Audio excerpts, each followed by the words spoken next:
Hello and welcome to the UX Consultants Lounge. I'm Kyle Soucy, founder of Usable Interface, an independent UX research consultancy. You can find out more about my work and the services I offer at my website, usableinterface.com.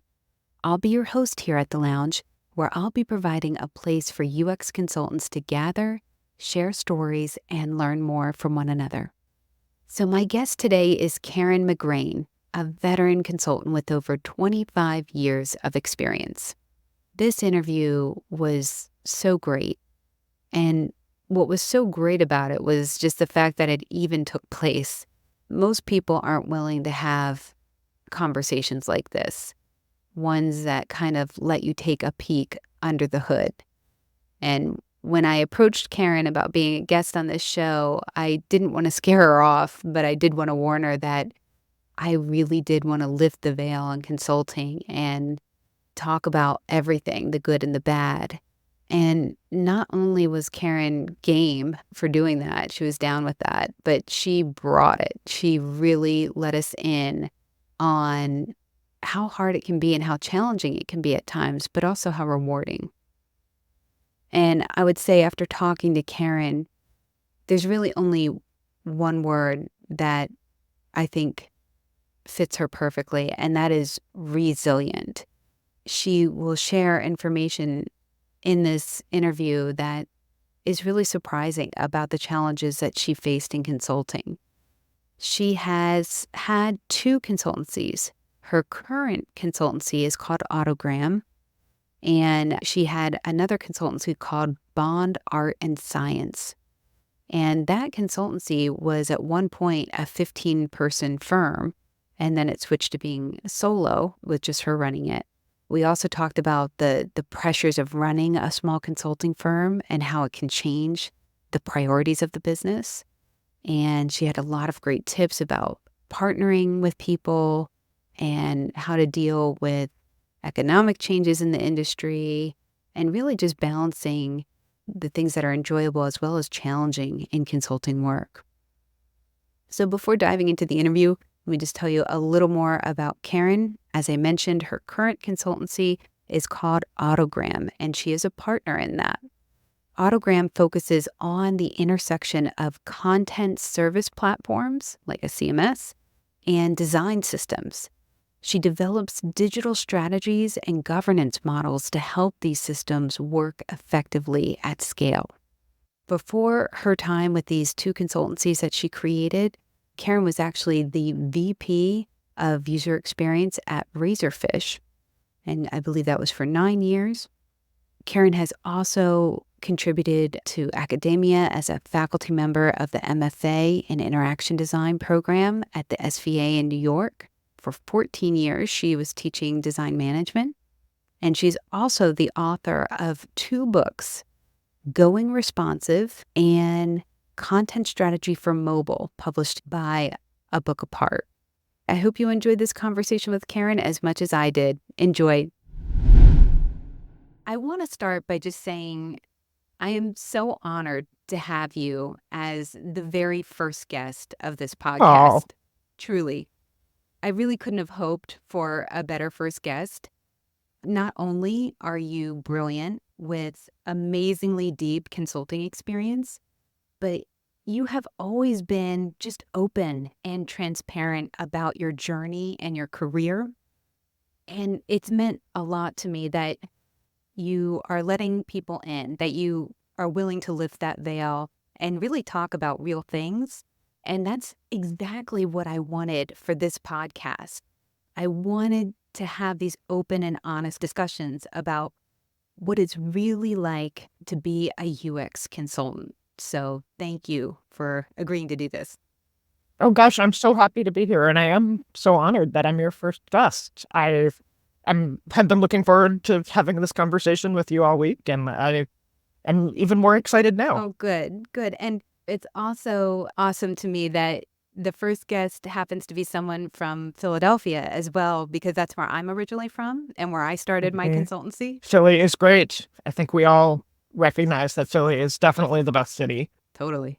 And I think we just missed each other. I moved up to New Hampshire in 2006. Is that when you left New York? No, I moved here in 2016. So Oh, okay. So I really missed you. thanks there. Yeah. We all right. I thought you were there longer. No, it's like, I mean, it's 8 years now, so Yeah. it seems like a relatively long Oh, time, yeah. but I was in New York for 20 years. Wow. Is that where you're originally from? No, I'm originally from Minneapolis. Okay. That's a big difference.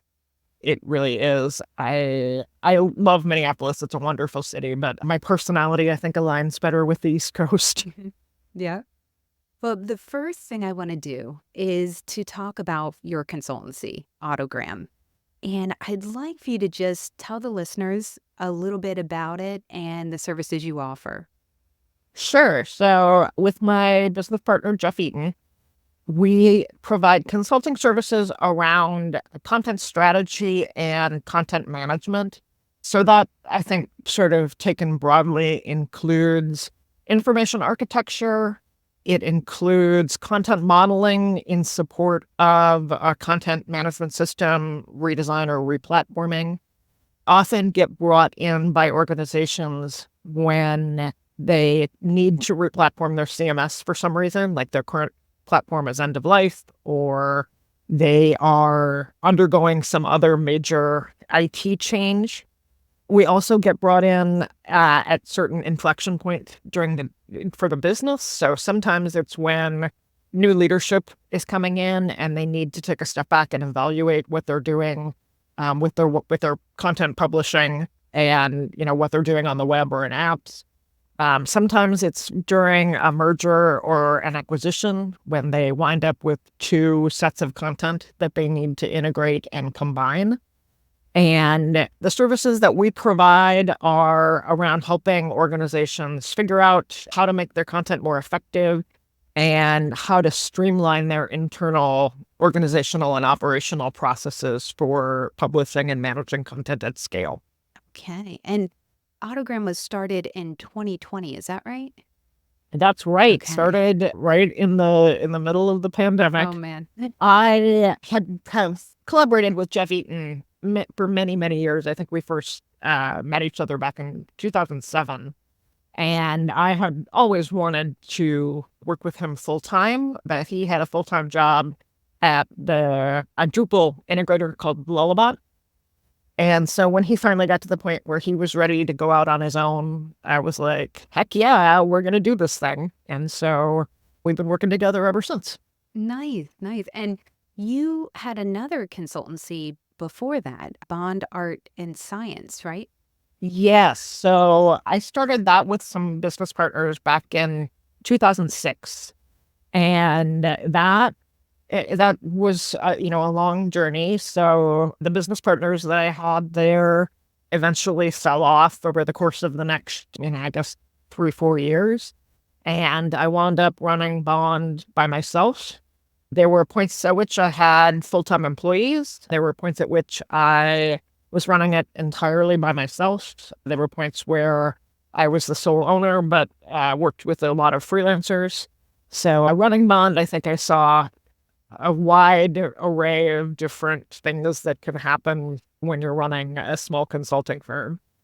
I think a lot of those insights have served me well as now we're running Autogram.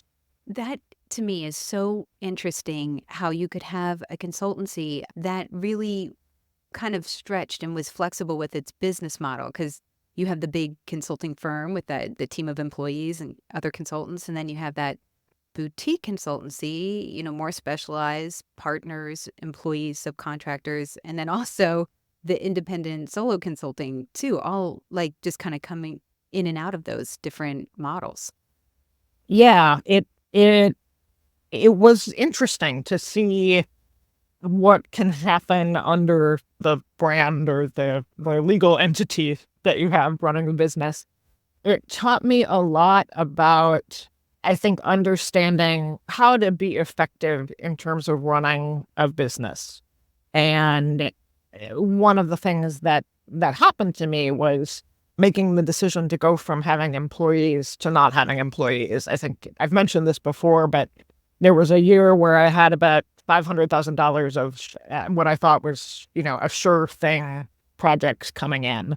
And due to a variety of reasons, they all just happened to fall through. It had nothing to do with us. It had everything to do with, business things happening on the client side. But it came as a real shock. Like, I had a lot of money that I was planning as revenue that simply didn't materialize. Ugh. And yeah, it was very painful at the time, and wound up at that juncture deciding that I was just going to take over Bond by myself and that I wasn't going to have employees anymore. And so I had to have hard conversations with everybody. And honestly, like that, it worked out remarkably well. Like, I tried to be as open as possible with everybody who was working with me, did everything I could to help people find other jobs. And to be perfectly honest, they went on to better jobs that paid better and gave them more responsibilities. I maintained good relationships with everybody to this day. It wasn't like it wasn't like we left on bad terms. That's great. And it turns out in many cases, you can actually run a more profitable business if you have the flexibility to only work with freelancers. And that's a transition that I have seen happen in the industry as a whole over the past couple of decades. Like, when I got started, there was this expectation that clients really thought you needed full-time people on staff. And they wanted the security of knowing that your resources were, beholden to you, basically, that they could have them full-time, or, that their time wasn't going to be split. I even had the sense that clients expected you to have an office. Like, they wanted to go and see that you had a physical location, that was what gave them a sense of trust and confidence that you were a real business that wasn't going to just disappear. Sure. And over time, I think that shifted. Now, clearly, an expectation for an office is gone, and that hasn't been around for a while. But even the idea that you're working with a network of freelancers has become much more of an accepted model in the industry. And I don't think I've gotten pushback from clients in a long time about working with subcontractors, and the knowledge that, yeah, I bring in the right people for the job. I have an extensive network of people that I know to work with. I'll find the right person to help you out with your project, but I don't have to be paying them a salary in order to do that. How big was the consulting firm at its largest? I think Bond had, I would say we had 15 people at its peak, so it wasn't very big. But that's a fair amount of payroll revenue. Oh, yeah. That you got to make sure you're bringing in regularly. We weren't that big when I finally took it all over. I think it was maybe we had a handful of people at that point. But still, like, the pressure to make payroll and the pressure to keep people busy is challenging for a business. And I think the point I got to was that I was doing projects like web design and development projects that weren't the types of projects that I wanted to focus on, but I personally wanted to do, but I was doing them because they would keep a team of people busy. And so being able to say, all I'm going to do is work as an independent consultant and try to keep myself busy meant that I could focus more on the specific types of content strategy and information architecture projects that I enjoy. And so now, working with Autogram, the benefit of me and Jeff Eaton working together is that both of us are very well aligned on the types of projects we want to do. And his background in development, he's a software architect, gives us the ability to do projects with more depth than I could do personally. He has the knowledge of the back end that I don't have, so that gives us some insight into some of the real nuts and bolts of what's going on inside a content management system. It sounds like an ideal partnership where you complement each other well. We work together really well, and I think the real thing that matters to me is that we genuinely like each other as people. Like, I'm close to his wife. We've known each other for decades now. And so there's a lot of real honesty and real trust in how we interact with each other that, to me, is necessary. It's not negotiable when you're working with a business partner. I have so many questions about partnerships and how that's structured. Before I dive into that, though, I just have to say, just hearing that history of bond art and science, I'm like, wow. I couldn't imagine what that must have felt like to lose $500,000. Like you thought you were counting on it and then it was gone, and then having to let your team go. What was that like? It was a rough few months. I think anybody who runs a business knows the feeling of waking up in the middle of the night in a panic about where's the money going to come from and what's going to happen if it doesn't. Those are feelings that I have been reacquainted with a bit more over the past couple of years, as I think a lot of people in the tech industry have had a rocky time. But when this happened, I think it was 2011, it was a difficult winter, and I scrambled quite a bit before just coming to terms with the fact that things were going to change. And I think once I accepted it, things got a lot easier. Yeah. Like my first book, Content Strategy for Mobile, was published in 2012. And so in retrospect, when I look back at it, it feels like actually more of a natural transition. I accepted that the type of work I wanted to do was changing. I accepted that the folks I was working with probably would be just as happy, if not happier, working with other folks. And we all moved on. And it turns out that once I made that transition, the years from, I would say, like 2012 to 2016 were probably the most interesting and lucrative years that I'd had in consulting up to that point. And with the compromises that you described with having employees, I thought that was super interesting. How if you have this team, you have to feed them. And that stress of making the payroll can sometimes make you take work that you necessarily don't want to take.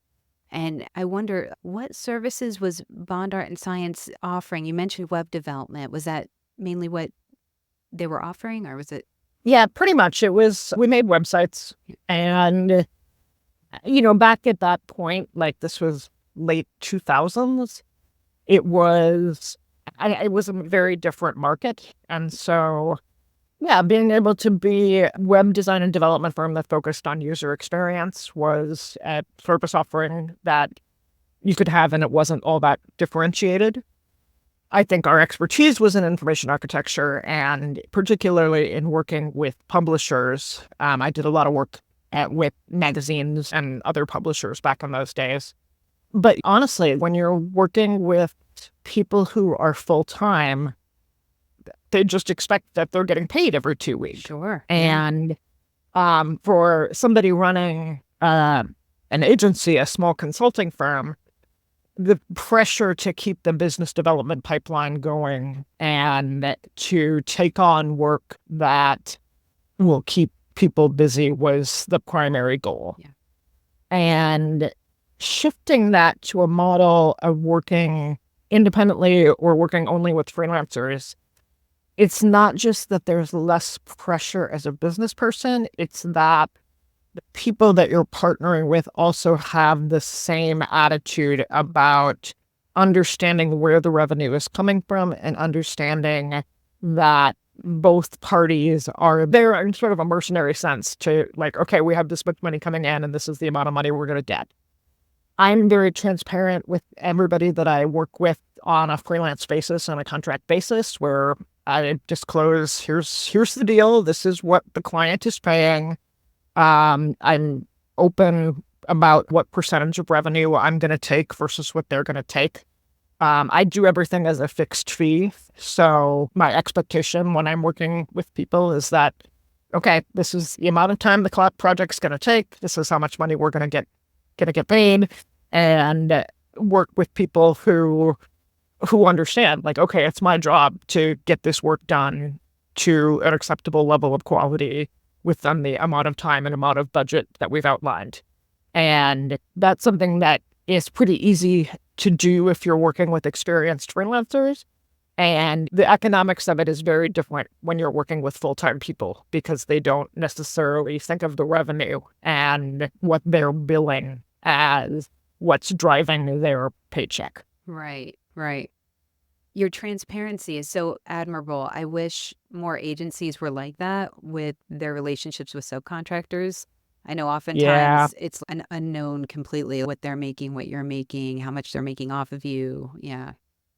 it really is. I think everybody in this field has wound up subcontracting through bigger agencies. I've certainly done it myself. And some I've had really great relationships working with and would love to do it again. And others I would not do it again. And I think the level of transparency and the level of honesty that you feel you're getting about what rates they're pulling in, what their markup is on your time or your hours, that to me is, it's like, if you don't have that or you have a sense like, am I getting screwed here? That's not a healthy way to have a relationship. No, not at all. Not at all. And I was wondering with your employees, when you had employees, I imagine your role had to dramatically change. What was your role like when you had employees? When I was working with other partners were more responsible for the business and operations running Bond. When I took it over myself and what then was managing more of the actual business aspects of it, one of my big insights was that the business aspects of it were actually pretty interesting and also not that hard. Previous to that point, sort of thought of it as like this mysterious thing. Like I was the designer or the UX person. I had the subject matter expertise. And then there were other people who knew how to run a business. And it turns out that running a small consulting firm is not that difficult from a business operations standpoint. It really is a pretty straightforward, money goes in, money comes out, and you want to make sure you have more money coming in than is going out. And I, as I have now spent a good 15 years handling the business and operational management side of it, I find that I enjoy it quite a bit, but also it seems pretty straightforward to me. And I will say, though, a big part of that is recognizing that you don't run a business without paying experts in their field. So you need a good accountant, you need a good bookkeeper, you need a good lawyer, and you need to be able to trust those people that when you call them up and have questions for them, that they're going to give you good answers and timely answers. That really segues nicely to the other thing I wanted to ask you is about your journey to becoming a consultant and how you did that. Before I do that, though, I have to ask, there are different definitions of success, right? Some people enter this world of being an independent consultant and their end goal is to eventually have employees, that they haven't made it, quote unquote, unless they have that office and they have a payroll and all of it. And others just want to stay independent. For those that are thinking about having employees and actually having a consulting firm, what do you say to them? What's your advice there? I got some good advice from David Baker, who is somebody who's, I think, relatively well known in Yeah, I have his book. this space. Yeah, Yeah. yeah. I met David at a Harvard Business School event. It was like a week-long event for like a little mini MBA program for designers. And it was back in maybe 2005. And so I've known him ever since, and we've stayed in touch. And I have worked with him a couple of times over the past couple of decades. And he has shared a lot of really interesting information with me about the operational side, the management side of running a small business. And one of the things that he told me that has always stuck with me is that the size of your business as an owner is entirely dependent on what you want your role as the owner to be. And your ability to be profitable is not at all based on the size of the business. And in fact, your ability to make as much money as you want as an independent person in many ways is greater. You have more flexibility the smaller your firm is compared to having a larger firm. There's this sense that I think people have that in order to be really successful, and also in order to be really profitable, you need a larger team. And he was very clear that, in all of the analysis that he's done of hundreds of small consulting firms, that's simply not true. And that what you need to understand as the owner of the business is, what is it that you like doing? Do you like doing the hands-on work? Then you should probably have a smaller firm, because the larger your business grows, the more time you're going to have to spend doing business development and managing the growth of the business, and not doing the hands-on work of design or research or development or communications or whatever it is that you enjoy doing. And when that finally clicked with me, that was one of the big reasons where I realized that I'd probably be happier just being an independent consultant on my own. Yeah. We're having a smaller firm, and that the people management side of, running a business and worrying about people's career growth wasn't what was motivating me. And I actually like doing the hands-on work a lot more.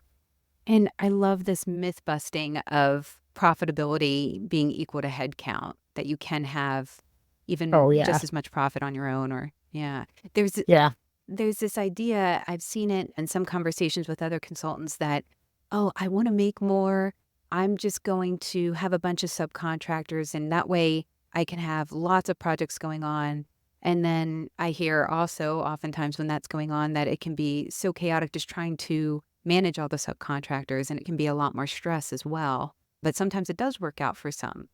Yeah, I think the upside of working with subcontractors only is that, at least for me, your ability to control costs is a lot easier. Like, I have a fixed price project with a client. I pay a fixed fee to my subcontractors. And so the risk to me as a business is relatively low. There's always risk. Something could happen to the contractor, or the contractor could, demand more money. But if I'm doing my job right, there's not much risk there. Whereas the flip side of that is, I think if you have full-time people, and, I think the unspoken thing here is, if you're paying people on salary much less than you're billing them out for, so if you're paying them a salary and then billing them out at 3 times their salary or 4 times their salary, your ability to get more work and more profit out of them is greater. That's, I think, multiple of 3 or 4 is a pretty standard metric for how agencies operate. It's easier to get to higher multiples if you have a pyramid structure where you have only a few people at the top and a lot of junior people that you're billing out at much higher rates than their salary. That's not really a model that appeals to me. And I think some people, it might really appeal to them. They would like to have a team of junior people that they're mentoring, and they're not paying them particularly well, but they can shape the work and sell it to a client at a value that the client's willing to pay. To me, it's a lot easier to work with other seasoned experts, people who know what they're doing and they're not looking for me to manage them. And we split things 50-50. Like, that to me seems like a relatively fair and easy way to do business. And now revisiting that topic of how you learned to do this, what was your journey to becoming a consultant? Why did you want to become a consultant and start a business? So I've actually never done anything else. I joke that I'm feral at this point. Like, I don't know that I could work in-house.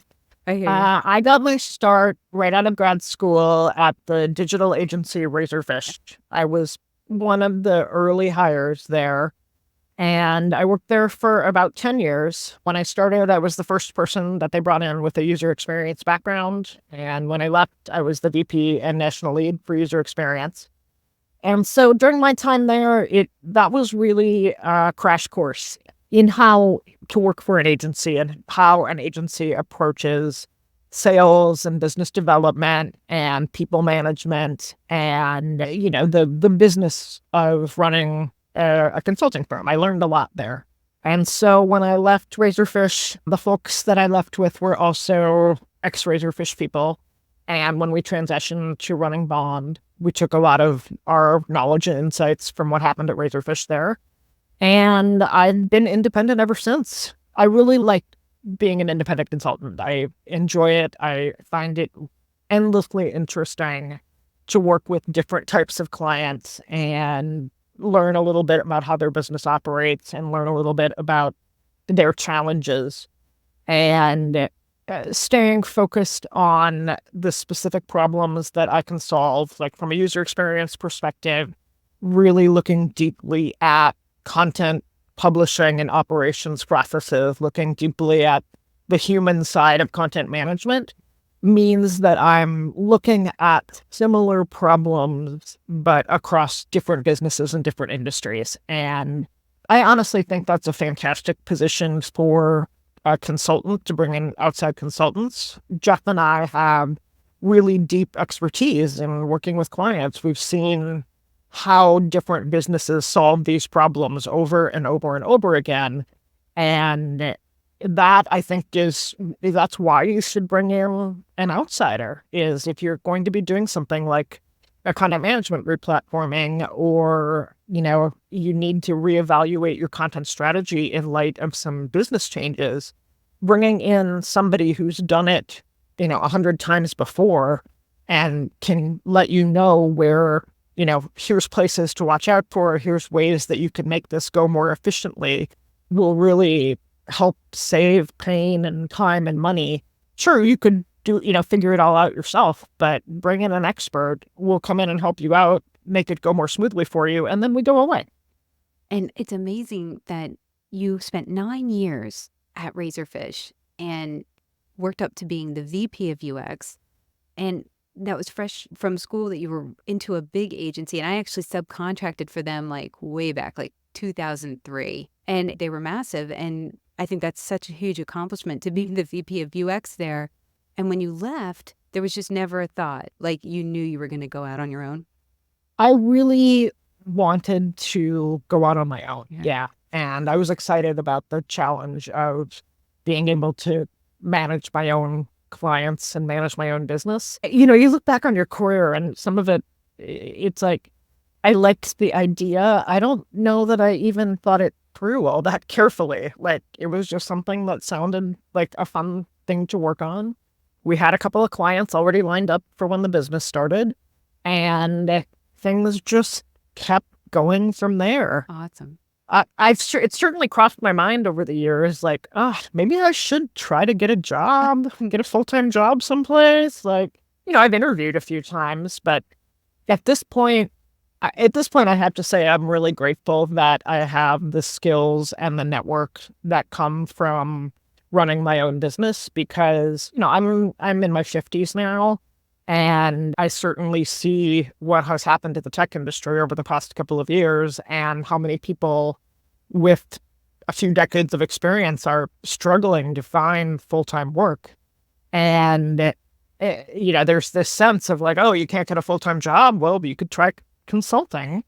Well, guess what? Consulting is its own challenging job, and you don't just walk into it and start getting clients and know how to run a business. It's something that also takes skills and, practice, and you make mistakes along the way. Yeah, that is such a good point. No, you do not just flip the switch and say, okay, my sign's out, I'm open, bring on the work. It takes a lot of work to get those leads, and probably 10 times the amount of work to get the first client, usually, unless you have some connection. But you mentioned the current economy, and it's such a good point. I would love to talk about that. Everyone that I know in my consulting network, and myself included, 2023 was horrible. It was one of my worst years. So to be perfectly candid, in 20 years in business, 2009 was my absolute worst, because after the 2018 crash, nobody had approved budgets going forward. And also, I had my first child, so that was a big deal. that year. So that was the worst one on the books. I think 2023 was either the second or third worst year for me. So curious to know for Autogram, for yourself, what has this been like for you? 2023 was by far my worst year. I actually didn't do too bad in 2009. That was that was the year that my other business partners at Bond decided they didn't want to work at Bond anymore. And so that was sort of the first year that I was running the whole business myself. And I took on some smaller projects. It was a much leaner organization. And, I look back on that and it was okay. Whereas 2023, it was just a barren wasteland of hopes and dreams that didn't pan out. And the only reassuring thing was being able to talk to my other friends in consulting and recognize that everybody was going through the same thing. It wasn't just us. Yeah. But yeah, it's been tough. 2024 has been a little better, but again, I think we are seeing a realignment in the tech landscape. And with a lot of people laid off, we're now in a, no more zero interest rate market. It's going to take some time, I think, probably through the election in the United States at the end of the year to really see where the market is going to wind up. Yeah. Yeah. I leaned on my network quite a bit too, my community of independents and other people. And it was comforting to hear like, okay, it's not just me. We're all slow. And, it sounds, I don't know, maybe a little odd to you, but to hear names in the industry, like people like yourself saying, yes, I'm slow too. That's so reassuring. It really is. Yeah. It's not good. Yeah. None of us wants to hear that we're slow, but there is some comfort in that. And I do appreciate you being willing to share that. I know you mentioned too before, so Autogram started with 3. So it was Jeff Eaton, you, and Ethan Marcotte. Is that right? That is correct. It was the 3 of us. Yeah. And then, so Ethan left recently? Ethan left recently and took a full-time job. And that was a difficult and painful transition, I'll say. I'm very happy for him. He is at 18F right now. And I recognize that that's fantastic place for him. He is very committed to public service. He just published a book last year from a book apart called You Deserve a Tech Union. So I know that he's really interested in doing work for the public good. But it was also very sad to lose him. Sure. And I collaborated with Ethan also for more than a decade, and I missed him. But, you need a paycheck. I get it. It's tough. Absolutely. It is tough working as a consultant and having the pipeline dry up. And it's a reality, right? It's a reality that we all face. It is. Yeah. I mean, you really have to recognize that when you're working independently, that there will be boom and bust cycles. And, save for a rainy day, make sure that you're putting money away for the tough times. And I think what was challenging about the market over the past year for everybody, whether it was people working independently or people looking for a full-time job, was that I think people did that.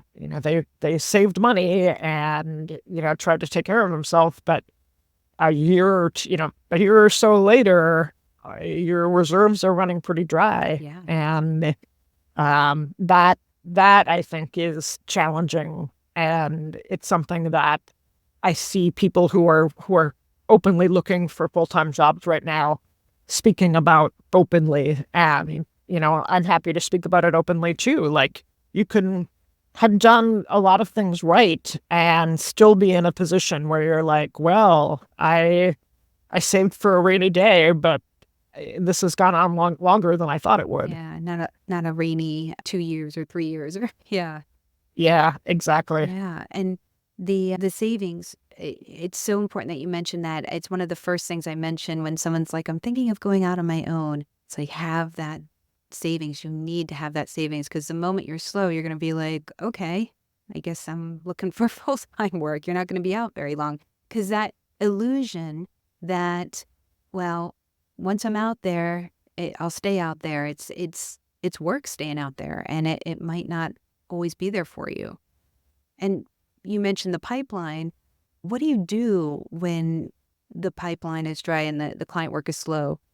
So I will say that one of the things that I found particularly challenging over the past couple of years has been that the two biggest vectors for me for marketing and promotion were historically speaking at conferences and Twitter. And both of those are gone now. Yeah. The conference market, I think, has essentially dried up since the pandemic. The energy around in-person conferences has largely moved online, and online events or online training sessions just aren't the same as being able to network in person at a conference. And Twitter, I mean, love it or hate it, like I think we all had a love-hate relationship with that place, but it was my, professional home for a long time. And I met a lot of clients and collaborators and had a place where I could share my garbage thoughts. You met your husband there. I met my husband on Twitter.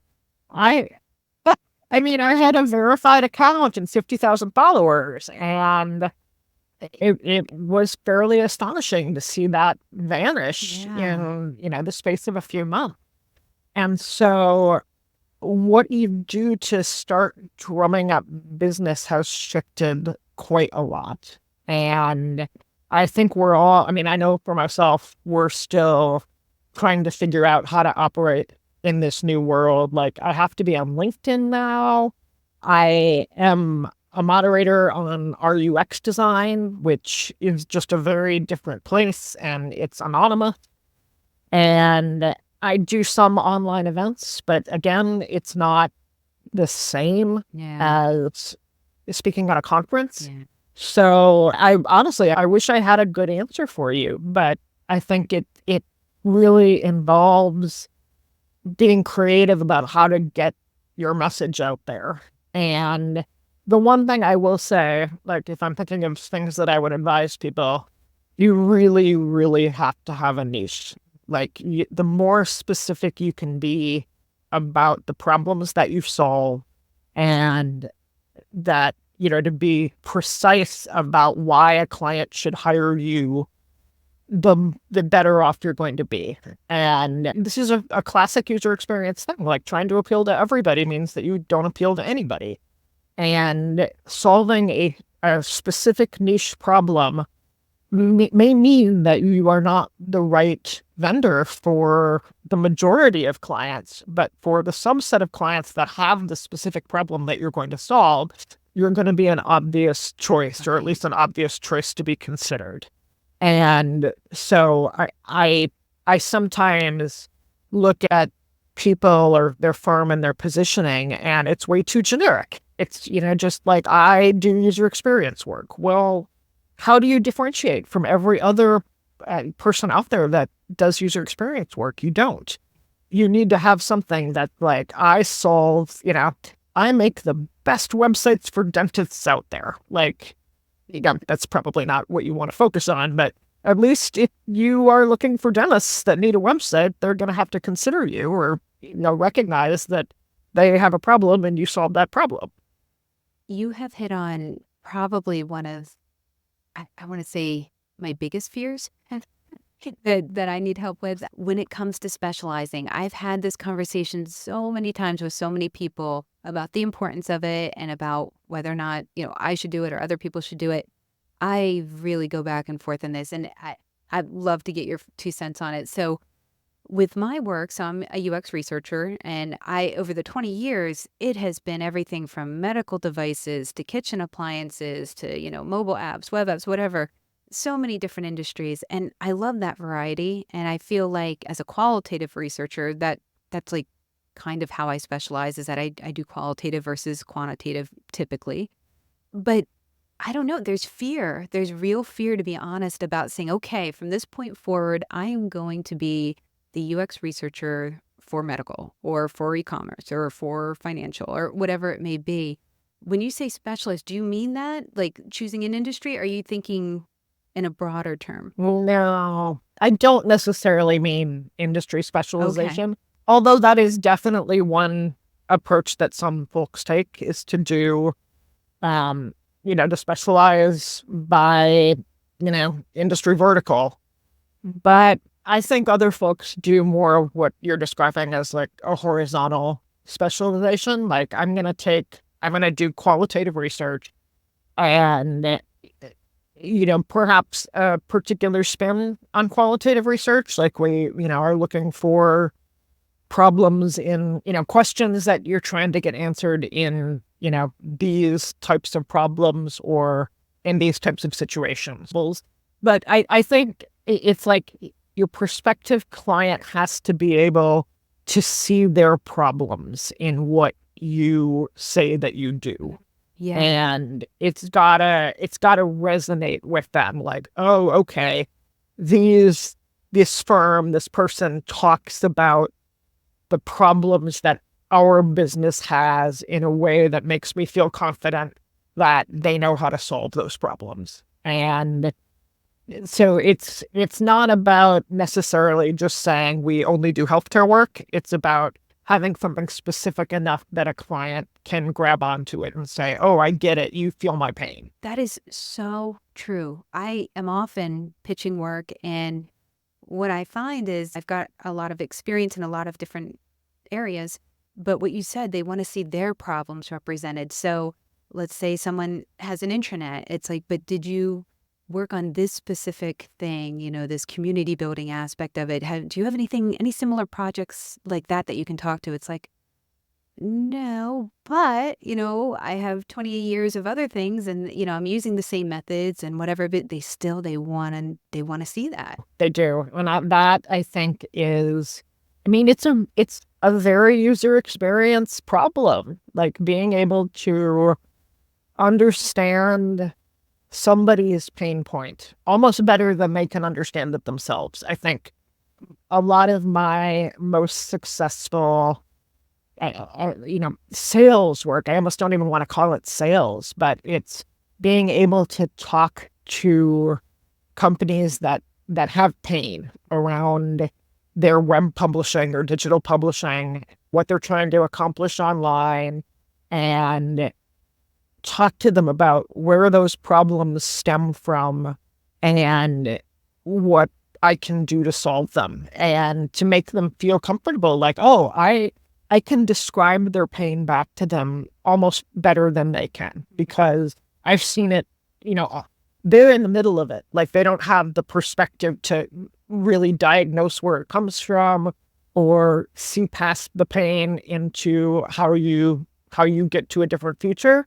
Whereas I've seen it 100 times before and can give them the sense of like, oh no, I get it. Like, I sometimes joke a lot of the sales process is really just giving your client a hug and saying your problems are painful and difficult and I've seen them before and I know what to do. Oh, I love that. If it's like if you can convince somebody of that, they almost have to hire you.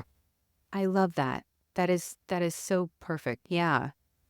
And a few minutes ago when we were talking initially about the pipeline being slow and talking at conferences, I feel you completely. Like the virtual conferences, they're not the same. And you are such a No. brilliant speaker. So that's how I first found out about you and knew about you. Your amazing talks. And anybody who has not seen Karen in action giving a talk, go to her website, karenmcgrane.com, and look at her talks.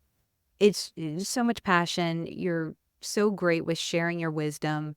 And I remember watching you a few different times in person. There was like the ICE Summit keynote and other times. It took a lot for me to really hone my public speaking craft. And I feel like it really got there in a lot of ways because I watch people like you really bring it. And I'm like, okay, this is how it's done. I've got to bring it, So I think you're a brilliant speaker and I Just wanted to mention that. Oh gosh, that's so nice of you to say. I always really love speaking. I love being on stage, and a virtual event, as great as it is for the ease of like the ease of people being able to watch and participate from their homes, just doesn't have the same energy, Right. and doesn't have the same, for me as a speaker, doesn't have the same feeling as being on stage. And and the thing is, I haven't done it in so long. I find myself wondering, like, gosh, what's it gonna be like when I speak at a conference again? Because I can't even remember the last time I did it. Yeah. Yeah, 100%. And it's a shame. It really is. I hope that comes back. I do too. I really do. Especially for a new generation of people. I Yeah. think many of us got our message out there, and we're able to connect with colleagues and friends and potential clients on at events like that. And I I wish for the same for people who are, a generation younger than I am now, to have the same chances to learn and to grow and to hone their message. Yeah, to make a name for themselves. Yeah. Yeah, exactly. So I want to talk about partnerships. And that's probably the thing I'm so keen to talk to you about because you have so much experience with this. Yeah, yeah. So I mentioned to you before that a few times I have been approached by other consultants and I get the, hey, we should partner. And I'm like, hey, what does that mean? Like, I don't know what that What does that means. even mean? Yeah. How do you divide the work, the responsibilities, the profits? You started Autogram with 3 people. If you don't mind me asking, do you feel comfortable sharing, like, was it a third, a third, a third, or how did that work? Yep, yep. So we were very clear. Everything is just a third, a third, a third. So business ownership was, equal thirds, and profit sharing was equal thirds. There wasn't any complication about that at all. So when Ethan left, that meant that we had to get the lawyer involved and update the operating agreement. And so now for Jeff, it's 50-50 between us. And that to me is the easiest way to go. If we work with freelancers, again, we're very transparent about how we're dividing up the money and have open conversations about it. So in those cases, it might not be a third, a third, a third, and we might negotiate something different for a subcontractor working with us. But it's always out in the open. Oh, interesting. Yeah, but you're right. It doesn't have to be that way. As far as partnership goes, I guess the big question there is: are you setting up a legal entity together? Like, are you opening a joint LLC or some kind of actual business partnership? And if that's the case, are you, what's the operating agreement? Like, how do you handle taxes? Are you going to get insurance? Like, all of that invites a much broader question about, like, what is this business we're running versus are we just collaborating on a project? And I think the fear that I have with partnerships, what do you do if one of you is slow and the other one is busy? And I would feel bad, like, did I earn my third or half or whatever? Like, does that ever come into play? No, not really. I mean, it certainly, at Autogram, I don't feel like that was an issue for us at all. I think we all recognize that we're all collaborating on the project and bringing our unique skills to bear. And I guess maybe it's just the types of projects that we're doing that we're all collaborating on them equally and contributing to the work relatively equally. So I haven't felt like that's an issue. Potentially, if the types of projects that you're doing lend themselves to different types of work, and there is a sense like someone's, one partner is, working flat out 40 hours a week and the other partner is working 10 hours a week, that might lead to some conflict. But again, in scenarios like that, there's an easy way around it, and it's called time tracking. Like, if you really are wanting to make sure that people's contributions and payments accurately reflect the amount of effort they put into the project, you can just track your time. Like, you don't have to bill hourly in order to also do time tracking as a metric for determining what percentage of the income you're going to distribute to each person. I see. Yep. And I also wanted to touch on your teaching experience. So I know you taught in the Yes. MFA program in interaction design at the School of Visual Arts in New York. And that was 14 years, is that right? 14 years. I started teaching. The program launched in 2009, and my course was the very first course on the very first day of the program. Wow. And it was, I will say, it was a great experience. I really enjoyed teaching. I will also say that one of the major reasons that I stayed teaching for so long was that I was able to get health insurance through the school, got on a good group plan. And, another thing to advise anybody who wants to go out on their own, if they work in the United States, you're going to have to figure out where health insurance is coming from. Yeah. So SVA gave me access to a good health insurance plan. So one among many reasons that I don't teach there anymore is that I was able to go on my husband's plan. So once we got married, that was the end of an era for me. But the class that I taught was the management class. It was called Design Management. And my goal in that class was to teach people who were going to be working as UX designers or interaction designers a little bit about how a business thinks and operates. And essentially, like, I think the core thesis of the course was to try to explain, how does a business value design? Or, how do you evaluate the work that a designer does in terms of the value that it brings to the business? Why hire UX designers? Why hire UX researchers? What are you, as a business, expecting you're going to get out of that? And the answer for everything in our late stage capitalist society is money. Businesses want money, and they are in existence to make money. And so working through as a designer how you understand the profit motive and different ways that you can think about that from an individual standpoint, like, why do they hire you? How do you talk about your work when you're applying for a job or, writing your portfolio or your resume in a way that will make it meaningful to an employer to see how you will provide value to their business? Or how does a business think about the work that you're doing in terms of, what it does to drive their profits, drive their bottom line? And how do they measure that internally? How do they think about perhaps hiring an agency or an outside firm to come in and do work for them? How do they think about paying those people?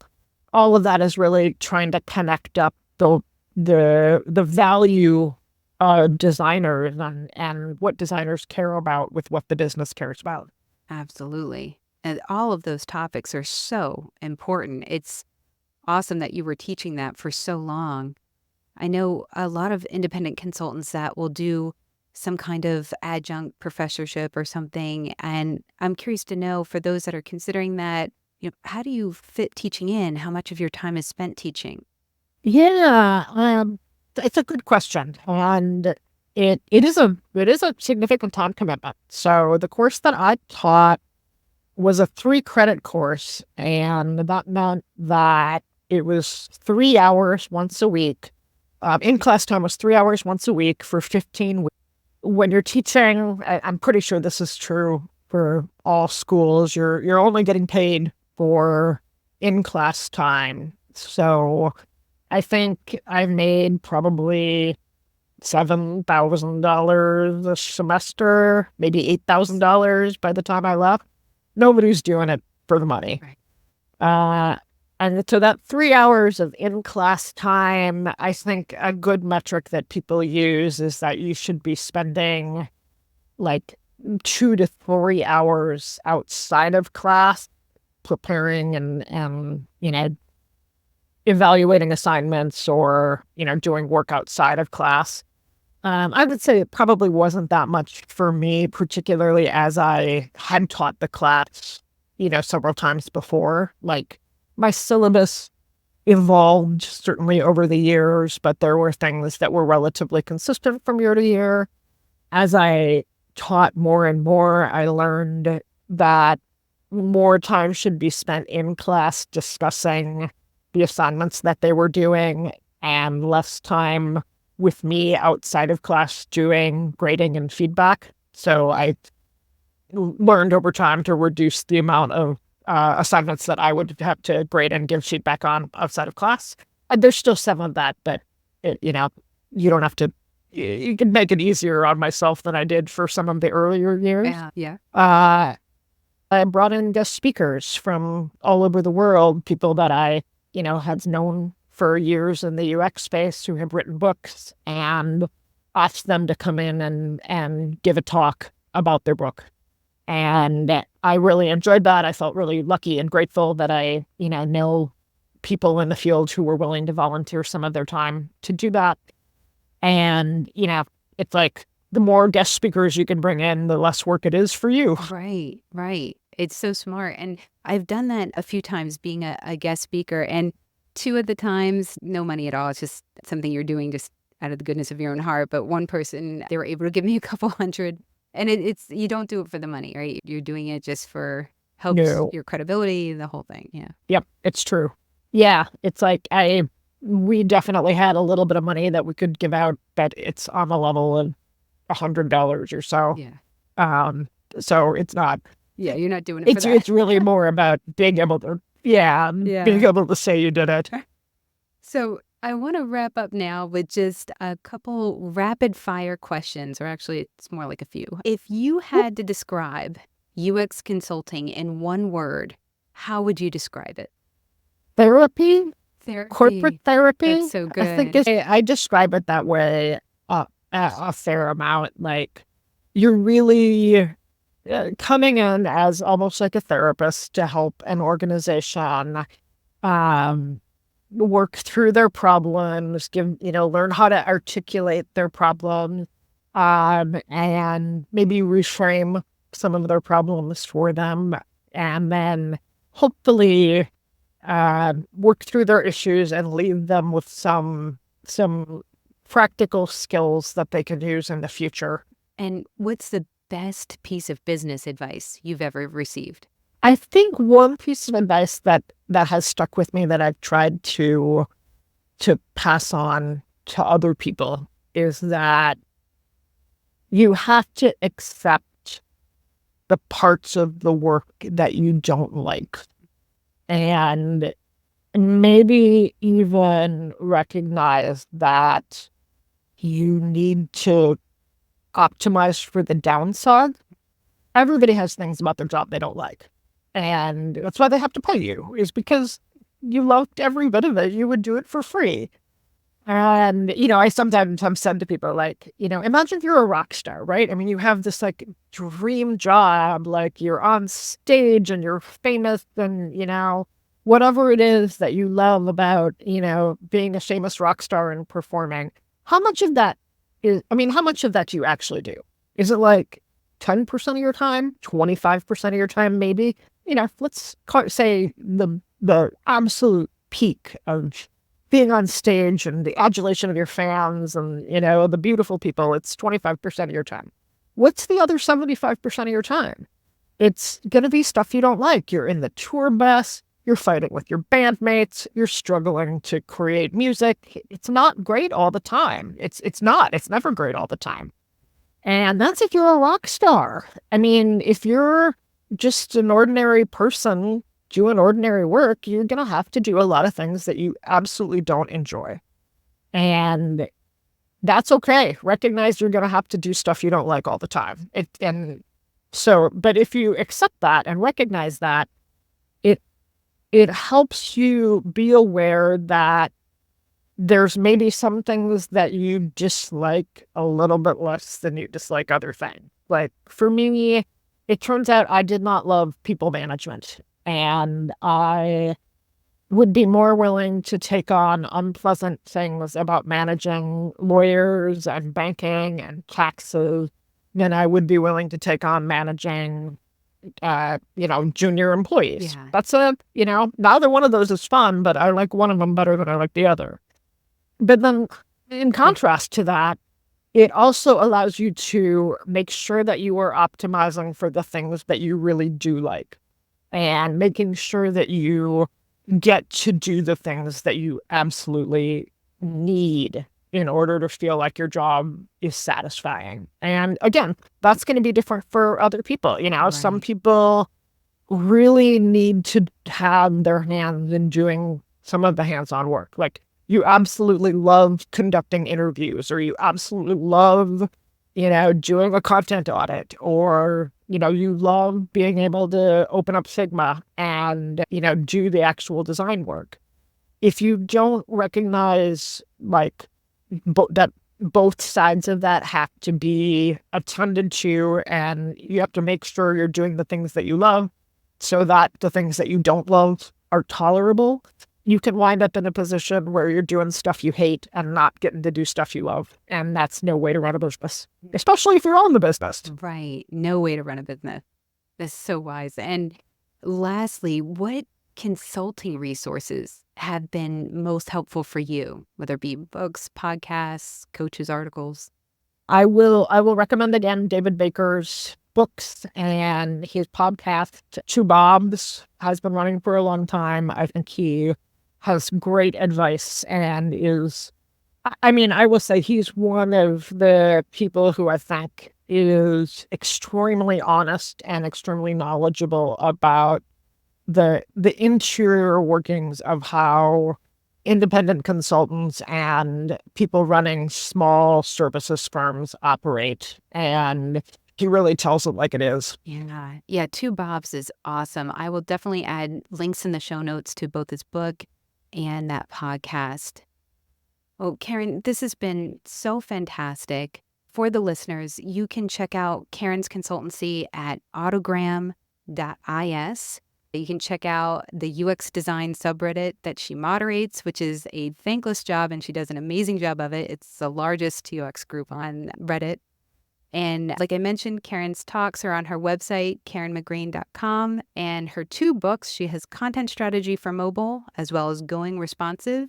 You can find them on abookapart.com. And Karen, thank you so much again for taking the time out of your day to share your wisdom with us. It was, again, an honor to talk with you, and I hope we can do it again. Thank you so much. I had such a great time talking with you. I will look forward to continuing our conversation in the future. Oh, good. I look forward to it too. Take care. All right, that wraps up this episode. Thanks for joining me. So, do you have a topic or a question that you would like us to explore on a future episode of the UX Consultants Lounge? Perhaps there's an anonymous consulting story you want to submit. If so, click on the link in the show notes to submit your story or question from the podcast website. Until next time, keep that consultancy going. I can't wait to have you back at the lounge for our next episode.